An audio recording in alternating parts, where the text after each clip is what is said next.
So in the Fairlight page, what you can do is you can easily change out the track type of the audio tracks that you may have in the timeline. So to do that, over here, you can see that on the left side, there's this audio right here. And if you want to change out the track type right here, which is stereo right now, to mono, then you can right click right here and then you can go around, change the track type to mono from over here.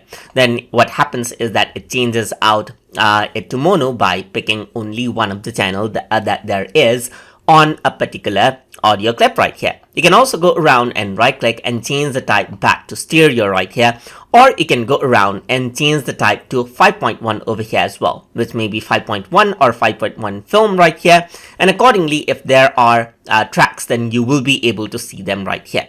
You can also go around and change the track type to adaptive right here. Let's say you want 2, then you can select 2 right here.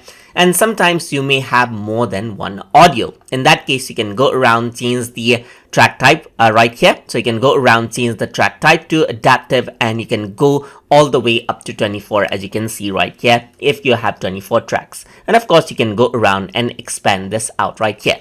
So if you have more than one audio tracks in a specific audio file, then you can just come up over here and change it out to the audio track number that you wish. So hope you guys learned something as always. And as always, please like, comment, share, and subscribe.